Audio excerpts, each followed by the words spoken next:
2014 में रिलीज हुई हमारी आज की मूवी है सन ऑफ अ गन। ये कहानी है एक लड़के की जो एक खतरनाक जेल में जाता है और जेल में सरवाइव करने के लिए वो एक गैंग से दोस्ती करता है, पर इस गैंग के करीब आना फ्यूचर में उसके लिए बेहद बुरा साबित होगा। तो चलिए चलते हैं सीधे अपने आज की स्टोरी की तरफ। और अगर आपको इस तरह का कंटेंट पसंद है तो प्लीज मेरा नया सेकंड चैनल भी सब्सक्राइब कर लीजिए ताकि ऐसी ही वीडियोस आपको मिलती रहें। तो ये कहानी शुरू होती है ऑस्ट्रेलिया के सिडनी में, जहां हम 19 साल के जेआर उर्फ जेरी को देखते हैं। जेरी को ड्रग्स रखने के केस में 6 महीने की सजा हुई है और उसे एक बस में बाकी कैदियों के साथ जेल ले जाया जा रहा है। प्रॉपर चेकिंग के बाद जेल के गार्ड्स उसे उसके नए सेल में भेज देते हैं, जहां उसे ऑलमोस्ट अपनी ही उम्र का एक सेलमेट मिलता है जो काफी डरा हुआ होता है क्योंकि कुछ कैदी उसका सेक्सुअल असॉल्ट करते हैं। एक हेयर कट के बाद जेरी जेल के कॉमन एरिया में आता है और उसे अपने 2 आदमियों के साथ ब्रेंडन लिंच दिखाई देता है। ब्रेंडन एक स्कॉटिश आर्म्ड रॉबर होता है जिसके बारे में जेरी ने न्यूज में पढ़ा था और वो मर्डर और रॉबरी के लिए 20 साल की सजा काटने यहाँ आया होता है। ब्रेंडन ज्यादा बात नहीं करता और चेस खेलता रहता है और कई दिनों तक उसे दूर से ऑब्जर्व करने के बाद जेरी एक दिन उससे बात करता है।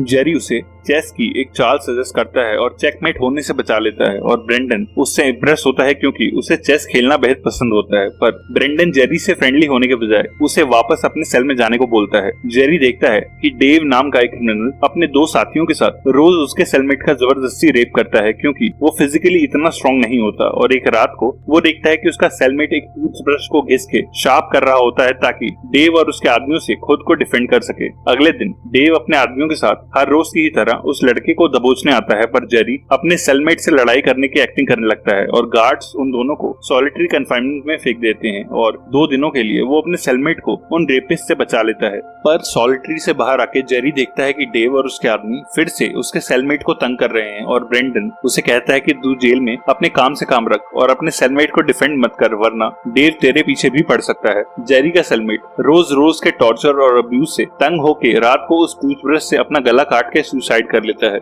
अपने सेलमेट की मौत के बाद जेरी नोटिस करता है कि डेव अब उसे अब्यूज करने का मन बना रहा है और वो फौरन अपने सेलमेट की ही तरह एक टूथब्रश को शार्प करके लड़ाई के लिए रेडी होने लगता है। जब डेव अपने 2 आदमियों के साथ जेरी के पीछे आता है तो ब्रेंडन बीच में आ जाता है और उसके 2 आदमी स्टर्लो और मर्व डेव और उसके आदमियों को डरा के भगा देते हैं। ब्रेंडन जेरी के टूथब्रश का मजाक उड़ाता है और कहता है कि डेव और उसके आदमी राक्षस हैं और तू इन्हें एक टूथब्रश से नहीं रोक पाएगा। ब्रेंडन कहता है कि जेल में कोई चीज फ्री नहीं होती और मैं यहाँ तुझे सिक्योरिटी दे सकता हूँ, पर 6 महीने बाद जब तू जेल से रिहा होगा तब तुझे मेरे लिए काम करना पड़ेगा। जेरी उससे सोचने के लिए कुछ टाइम मांगता है, पर अगले ही दिन डेव और उसके आदमी उसका मुंह बंद करके उसे जबरदस्ती वॉशरूम में ले जाते हैं। जब वो लोग उसका अब्यूज करने लगते हैं तभी ब्रेंडन वहाँ पहुँच जाता है और स्टर्लो और मर्व के साथ उन्हें बुरी तरह पीटने लगता है। ब्रेंडन जेरी को वॉशरूम से बाहर ले जाता है और स्टर्लो और मर्व डेव को मार के उसे सर के बल फर्स्ट फ्लोर से नीचे फेंक देते हैं और हेड इंजरीज की वजह से वो मर जाता है। 6 महीनों के बाद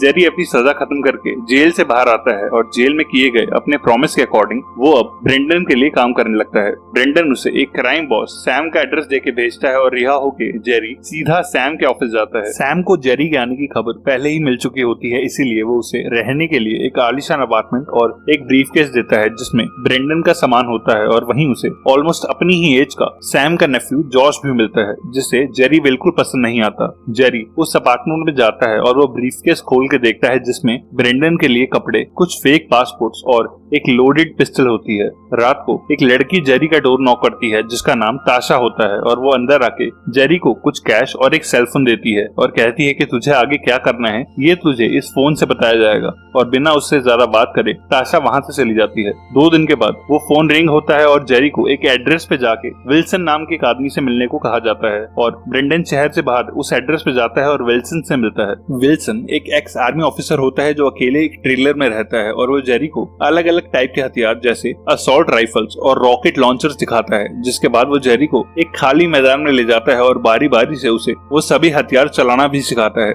इस क्रैश कोर्स के बाद जेरी हथियार लेके एक प्राइवेट हेलीकॉप्टर कंपनी से शहर के ऊपर घूमने के लिए एक हेलीकॉप्टर बुक करता है और हवा में आने के बाद वो एक हथियार से पायलट को डरा के उसका रेडियो ऑफ करवा देता है और पायलट को उसी जेल की लोकेशन पे चलने के लिए कहता है जहाँ ब्रेंडन बंद है। उधर जेल के अंदर ब्रेंडन स्टर्लो और मर्व की हेल्प से लड़ाई करके एक गार्ड को हॉस्टेज बना लेता है और डोर्स ओपन करवा के जेल के कॉमन एरिया में आ जाता है, जहां जेरी उन्हें लेने आएगा। और जेरी हेलीकॉप्टर के साथ जेल के कॉमन एरिया में आ जाता है और ब्रेंडन के पीछे आ रहे गार्ड्स पे फायरिंग करता है। ब्रेंडन भी हेलीकॉप्टर से एक असॉल्ट राइफल उठा लेता है और गार्ड्स के ऊपर फायरिंग करके स्टर्लो और मर्व को कवर फायर देता है और वो सभी हेलीकॉप्टर में बैठ के वहां से भाग निकलते हैं। हेलीकॉप्टर में वो लोग जेल से बेहद दूर निकल जाते हैं और एक कार के पास लैंडिंग के बाद वो पायलट के हाथ बांध के उसे जिंदा छोड़ देते हैं। और उसी कार में उन तीनों के लिए नए कपड़े भी होते हैं। चेंज करके कार में बैठ के वो लोग शहर की तरफ आते हैं और मर्व उन सबके लिए कुछ खाने का लेने कार से बाहर निकलता है। कार के रेडियो पे 3 कैदियों के जेल से भागने की न्यूज आ रही होती है और उन्हें तभी पता चलता है कि मर्व एक बच्ची के रेप केस में सजा काट रहा था और जेल में झूठ बोल के उनका फ्रेंड बनने के लिए ब्रेंडन उसे बेहद मारता है और कार से बाहर फेंक के उसे अपने ग्रुप से निकाल देता है और वो लोग सैम के दिए हुए अपार्टमेंट में चले जाते हैं।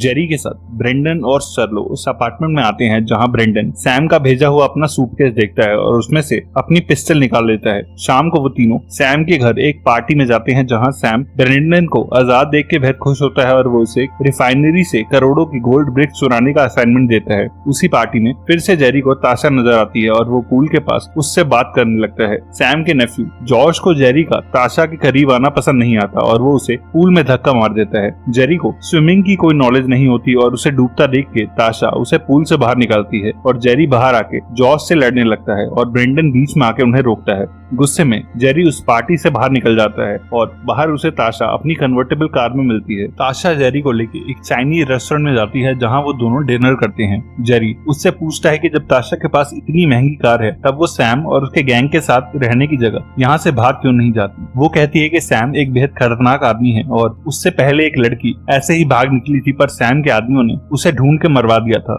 सुबह जब जेरी सो के उठता है तब ब्रेंडन उसे ताशा के करीब जाने के लिए मना करता है और कहता है कि हमें एक बेहद बड़ी चोरी को अंजाम देना है और मैं नहीं चाहता कि तू उस लड़की की वजह से डिस्ट्रैक्ट हो जाए। अगले दिन ब्रेंडन जेरी को चोरी वाली जगह की लोकेशन दिखाता है और कहता है कि तुझे एक रूम में घुस के वर्कर्स को हॉस्टेज बनाना है और हमारे लिए अंदर से डोर अनलॉक करना है। जिसके बाद ब्रेंडन उसे लेके एक रेसिंग ट्रैक पे जाता है और क्रिस नाम के एक स्पोर्ट्स कार के ड्राइवर से मिलता है। ब्रेंडन क्रिस को अपनी चोरी के लिए as a getaway driver hire करता है और क्रिस एक बड़े अमाउंट के लिए इस काम के लिए मान जाता है। सैम के घर पे चोरी का फाइनल प्लान बनाया जाता है पर प्लानिंग के दौरान जॉश और जेरी की बहस हो जाती है और ब्रेंडन उसे बाहर भेज देता है। बाहर आके एक बार में जेरी को फिर से ताशा नजर आती है जो कुछ कस्टमर्स को ड्रिंक सर्व कर रही होती है जो उससे बदतमीजी करने लगते हैं और जेरी बीच में आके उन्हें अपनी गन दिखाता है और वो लोग वहाँ से भाग जाते हैं। ताशा अपनी शिफ्ट के बाद जेरी से उसके घर के पास बीच पे मिलती है और पानी का डर होने पर भी जेरी पानी में उतर जाता है और वो दोनों अपना बचपन डिस्कस करते हैं और एक दूसरे को किस भी करते हैं।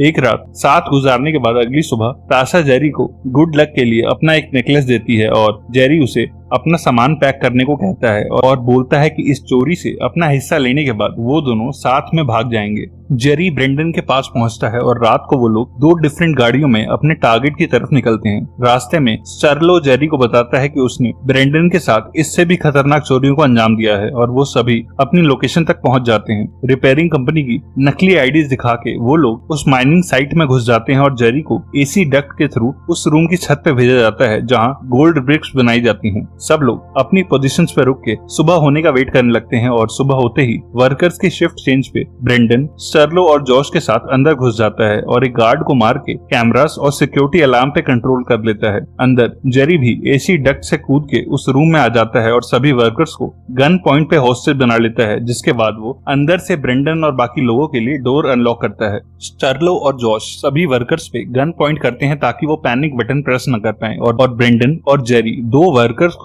लिक्विड गोल्ड पिघला के ब्रिक्स बनाने के लिए बोलते हैं। अगले 5 मिनट में वो दोनों वर्कर्स गोल्ड की 6 बड़ी ब्रिक्स बनाते हैं पर तभी जॉश एक वर्कर को शूट कर देता है और कहता है कि मुझे लगा कि ये भागने वाला था। उसकी इस स्टूपिड फायरिंग के लिए ब्रेंडन उसे मारता है और उसकी जगह जेरी को वर्कर्स पे ध्यान देने को कहता है। फायरिंग से अलर्ट होके अब तक बाहर कुछ पुलिस वाले भी आ गए होते हैं और ब्रेंडन सबके साथ वो 6 गोल्ड ब्रिक्स पैक करके बड़ी चालाकी से सभी वर्कर्स के कवर में बाहर आता है। पुलिस के कुछ समझ पाने से पहले ही ब्रेंडन स्टर्लो के साथ उन पर फायरिंग करने लगता है और क्रिस उन्हें टक्कर मार के अपनी कस्टमाइज जीप आगे ले आता है जिसमें सभी बैठ जाते हैं और पुलिस की एक गोली स्टर्लो के पेट में लगती है और क्रिस उन्हें वहां से बाहर निकाल लेता है। पुलिस वाले भी बड़ी कस्टमाइज जीप में उनके पीछे पड़ जाते हैं, पर क्रिस वहाँ पे अपनी ड्राइविंग का कमाल दिखाता है और पुलिस वालों को डिसबैलेंस करके उनका एक्सीडेंट करा देता है और उनसे बच के निकल जाता है। गोली लगने से सर्लो की हालत क्रिटिकल होती है और वो जेरी और ब्रेंडन से कहता है कि उसका चोरी का हिस्सा उसके मरने के बाद उसकी बेटी तक पहुंचा देना। क्रिस जीप को अपनी कार कंपनी के ट्रक में छुपा देता है और उन सबको सैम के पास सेफली पहुंचा देता है। सैम ब्रेंडन को जॉश पे हाथ उठाने के लिए गुस्सा करता है और कहता है कि सर्लो की बॉडी और इस जीप को डिस्पोज करके मुझसे मिलना, तब तक मैं गोल्ड आपस में डिवाइड करने का कोई तरीका निकालता हूँ। सैम का ऑर्डर फॉलो करते हुए ब्रेंडन जेरी के साथ सर्लो की बॉडी को उसी जीप में रख के उसमें आग लगा देता है और वो दोनों उस जीप को एक खाई में फेंक देते हैं। उधर जेरी का वेट करते हुए ताशा शहर छोड़ने के लिए अपना सामान पैक कर रही होती है जब सैम का एक केंट नाम का आदमी उसके घर आता है और वो उसे मारने का ट्राई करता है, पर ताशा उसे इंजर्ड करके अपने घर से बाहर निकल जाती है और जेरी को मैसेज करती है कि सैम को सब पता है और उसने हमें डबल क्रॉस किया है।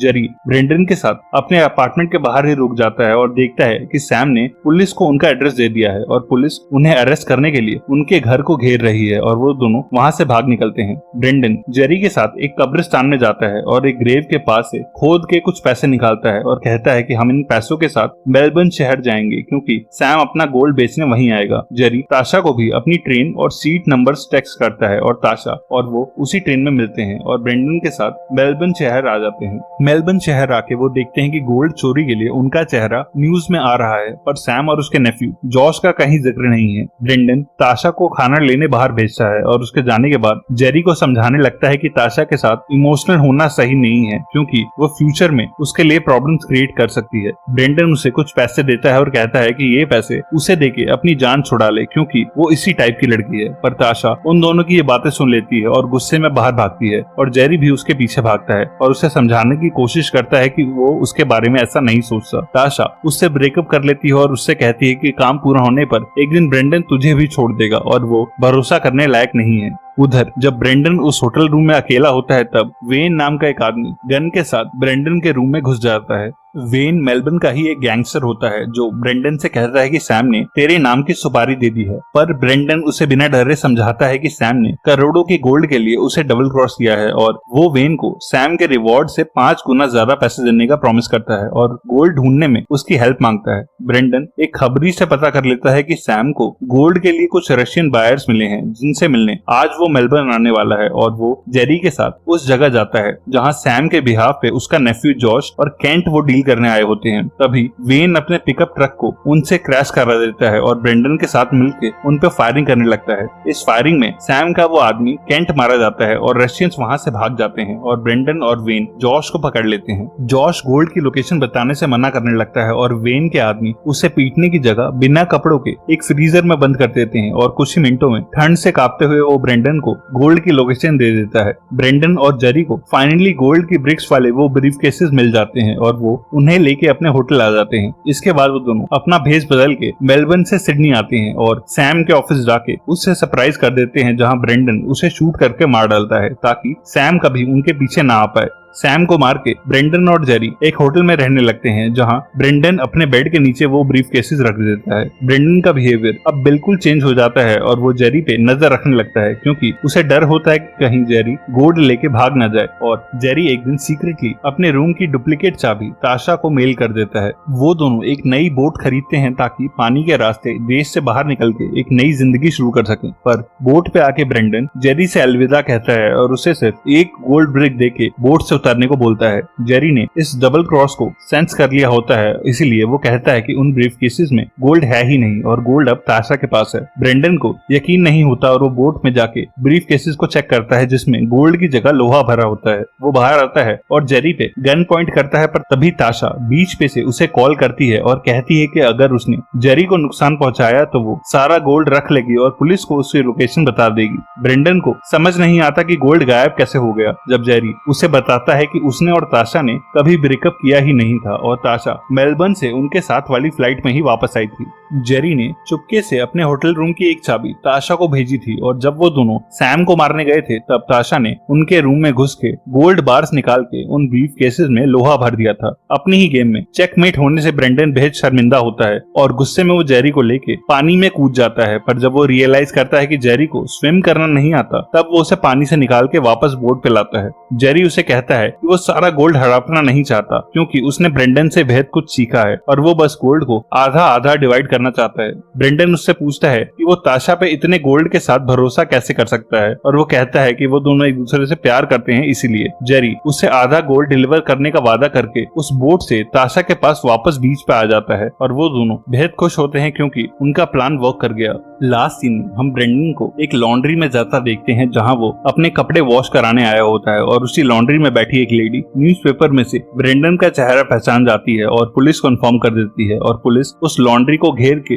ब्रेंडन को वहीं अरेस्ट कर लेती है। कुछ महीनों बाद ब्रेंडन एक हाई सिक्योरिटी जेल में बंद होता है जब उसे जेरी का एक पोस्ट कार्ड मिलता है जिसमें उसने उसे बताया होता है कि उसके हिस्से का आधा गोल्ड जेरी ने एक ग्रेव के पास दफना दिया है, और उसी पोस्ट कार्ड के साथ ताशा की भी एक फोटो होती है जिसमें वो प्रेग्नेंट होती है, जिसे देख के ब्रेंडन बेहद खुश होता है क्योंकि जेरी उसे भूला नहीं है और अगर ब्रेंडन कभी यहाँ से बाहर निकल पाया तो बाहर करोड़ों डॉलर्स का गोल्ड उसका इंतजार कर रहा होगा। ऐसी ही एक और प्रिजन या क्राइम मूवी के लिए लेफ्ट या राइट वाली वीडियो पे क्लिक करना। तब तक के लिए stay safe and keep watching thoughts in action.